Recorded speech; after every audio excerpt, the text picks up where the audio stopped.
Oi, gente, a paz do Senhor Jesus seja em cada coração, amém? Bom, eu sempre gravo muitos vídeos aqui pro canal, né? E eu sempre venho, todo mundo já conhece já um pouquinho do meu testemunho. Já falei a respeito do meu esposo e hoje eu fiz algo diferente. Eu convidei ele, pastor Sidão.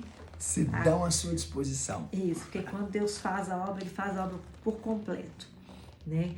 E aí eu convidei ele para a gente estar fazendo uns vídeos curtos com uma pergunta que vai ajudar com certeza você entender o outro lado de quem saiu de casa.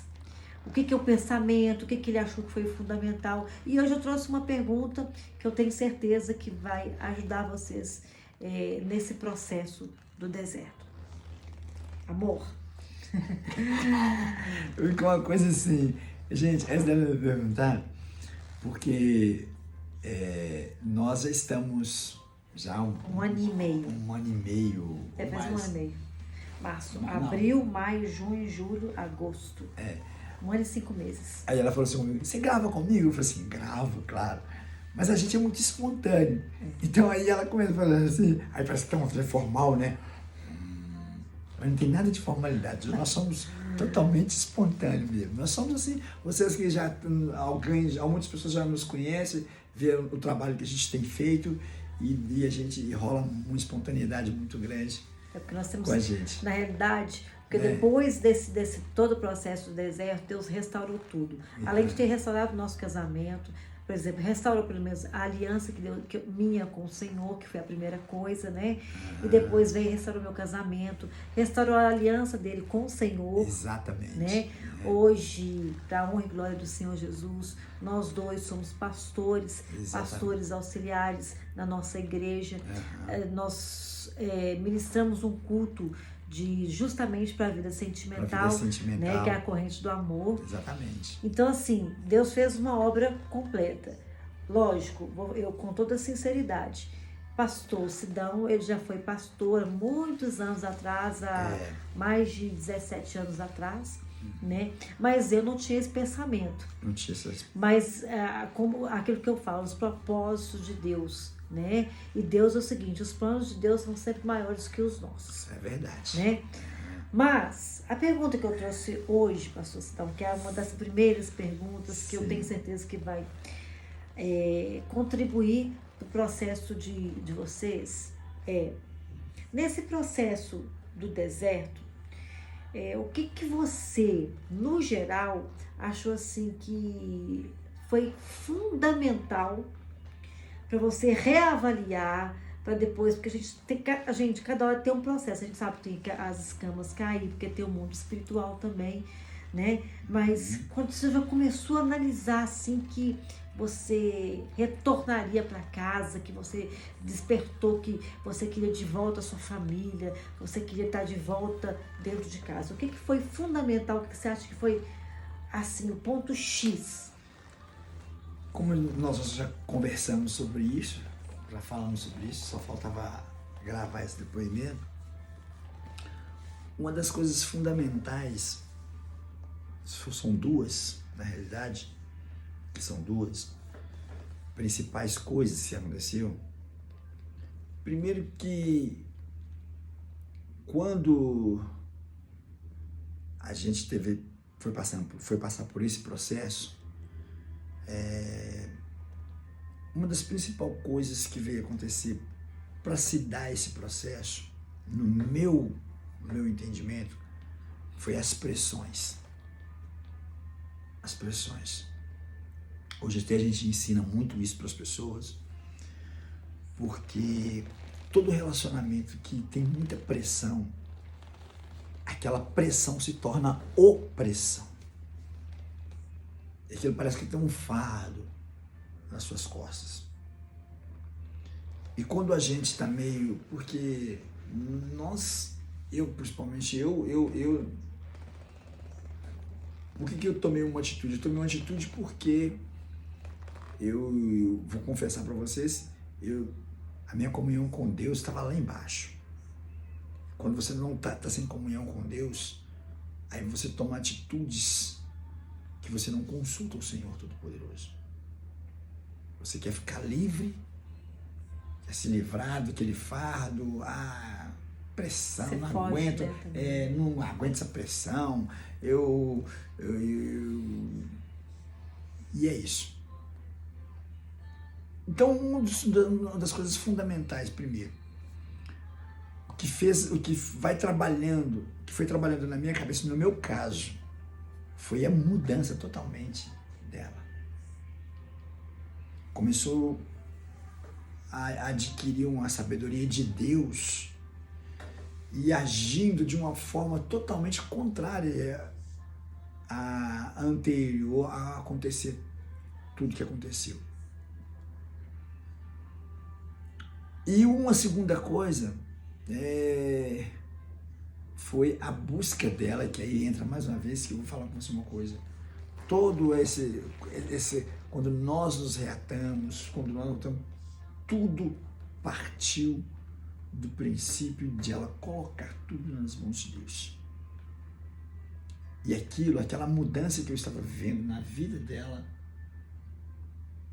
começou a mudar a minha vida também. Comecei a querer buscar o Senhor, a fazer votos de renovação com Deus na vida espiritual. E ver as atitudes totalmente contrárias. Não tinha mais pressão, não tinha mais opressão. E isso foi fundamental.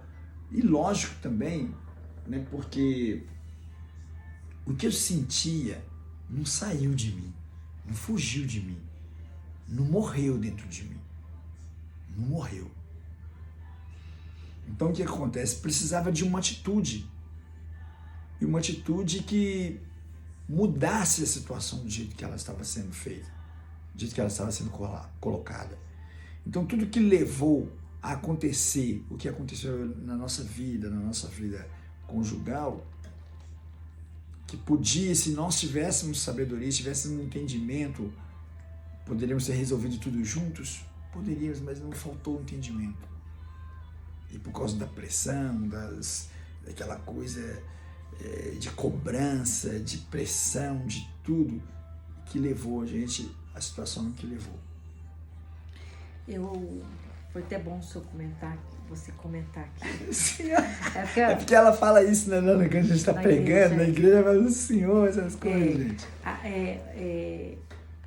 Muitas das vezes, principalmente no relacionamento, como grande parte dos relacionamentos, quando isso acontece, muitas vezes a pessoa não tá esperando. Ou, por exemplo, vai dando alguns sinais, mas não está esperando da pessoa, de acreditar que a pessoa vai largar a outra. E aí a pessoa já fica naquela pressão de que, não me ama mais. E teve algo que ele comentou, que eu acho fundamental a gente ressaltar isso. Às vezes a pessoa até acha que o amor pode ter, não, mas não estou sentindo mais aquela mesma coisa. Mas a própria palavra de Deus foi uma das coisas que também Deus me orientou muito, né? Lá em Mateus fala que no final dos tempos o amor de muitos se esfriariam, e tem uma causa, por causa da iniquidade. E o que é iniquidade? Os nossos erros. Os erros dele, sim. Os meus erros, sim. As minhas falhas, sim. Que foi as gerando... culpas, né? Exatamente. Foi só gerando cada vez mais essa situação e o sentimento. A gente tem aquela impressão que acabou, mas na realidade o próprio Deus ensina. O próprio Deus, ele fala que esfriou, mas não acabou. Então eu acho importante você saber disso também. Você que está nessa busca da restauração. Às vezes você fica assim, mas meu marido falou que não me ama mais. Nem ele sabe. Sabe, deixa eu falar para você, como ela falou. Ele fala assim, não diz que não me ama mais. Muitas vezes isso aí é um refúgio que a pessoa tem e se esconde atrás dessa palavra, que na realidade não é nada disso. E a pessoa ela tem que ter um tempo para descobrir isso. Mas isso também depende de como você vai conduzir esse período. Eu sempre falo que todos nós aprendemos muitas coisas, ouvindo, lendo, pesquisando, mas na hora de a gente colocar aquilo em prática, a gente não coloca. Porque toda prova, ela vem para você ser aprovado. Glória a Deus. Quando você está na escola, que você aprende uma coisa, o seu professor, você vai lá, aprende, como que você vai mostrar, vai demonstrar que você aprendeu aquilo? Quando ele te aplica uma prova. E se você for bem na prova, é porque você entendeu, você aprendeu. Se você for mal na prova, é porque você não entendeu, você não aprendeu. Então, por exemplo, tudo que acontece na nossa vida, nós temos que tirar proveito disso como prova. Aleluia. E ser aprovado em todas as coisas. Por exemplo, se aconteceu, então alguma coisa tem errado. Então eu tenho que mudar o que está errado. E a prova é justamente para isso, para a gente ser aprovado. Pôr em prática as coisas que nós aprendemos.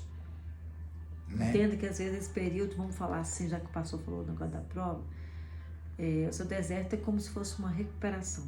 Exatamente. Né? Sabe quando a gente não sai bem antigamente a gente falava primeiro bimestre, né? Primeiro e segundo bimestre, aí você pegava a recuperação.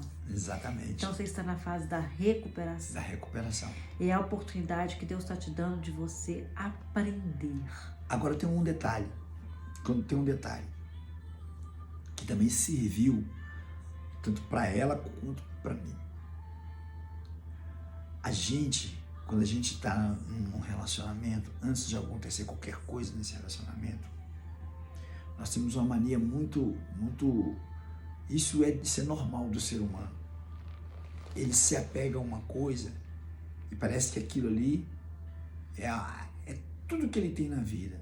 E nós temos que aprender uma coisa. Deus, ele está acima de qualquer coisa nas nossas vidas. Amém. Pode ser até um outro assunto que a gente pode abordar depois. É verdade. Né? No outro vídeo. Exatamente. Mas vai pensar nisso, porque quando você se apega a uma coisa, por exemplo, vamos supor, você sabe o que leva uma pessoa a oprimir a outra? Você não quer deixar para outro vídeo, não? Posso. Posso. Então aguarde aí que nós vamos no falar próximo sobre vídeo. vocês. Tá bem? Tá? Deus abençoe vocês. Eu quero, sim, agradecer a Deus por fazer parte disso, porque o que nós vivemos, nós temos, tem servido de inspiração para nós abençoar outras pessoas. Sabe por quê? Porque tem uma historinha, só para finalizar, tem uma historinha que é o seguinte. Estava um urso, estava um lobo e estava uma raposa. Todos eles na selva. Aí cada um deles caçaram. E cada um deles pegou um coelho na caçada. Aí eles pararam os três, colocaram os 3 coelhos lá. E aí eles iam repartir aquela caça. Aí o urso grandão, você viu o tamanho do urso, o tamanho da raposa, o tamanho do lobo. O urso era o grandão. O urso virou para eles e falou assim: como que nós vamos dividir essa caça? Aí a raposa, né? A raposa pulou na frente e falou assim: uai, esse uai é de mineiro, viu, gente? Cada um de nós caçamos um coelho, então cada um de nós come a sua caça. O urso ficou enfurecido, avançou na raposa e comeu a raposa. Aí, o urso, depois de comer a raposa, virou pro lobo e falou assim: e aí, lobo, como é que nós vamos fazer para dividir essa caça? Aí o lobo pegou e falou assim: bom, urso, você pode comer o coelho da raposa, que está sobrando, comer o seu coelho que você caçou, e você pode comer também o meu coelho. O urso falou assim: e você não vai comer nada não? Não. Depois de ver o que aconteceu com a raposa, eu já me dei por satisfeito. Moral. Tem pessoas que elas sofrem para aprender as coisas. Outras pessoas observam o sofrimento dos outros e aprende com o sofrimento dos outros. Esses são os sábios. Os sábios sempre aprendem com o sofrimento dos outros. Então, por exemplo, o que nós passamos, nós estamos tentando passar para as pessoas, para que elas não venham sofrer aquilo que nós sofremos. Certo? Ou até mesmo você que está aqui vendo, viu o pastor, você viu que o pastor ele foi bem taxativo, que uma das coisas que é primordial nesse processo é a transformação, é a mudança. Porque a mudança que muitas vezes você busca na outra pessoa, sempre vai começar em você. É isso aí. Amém? Amém. Deus abençoe vocês em nome de Jesus.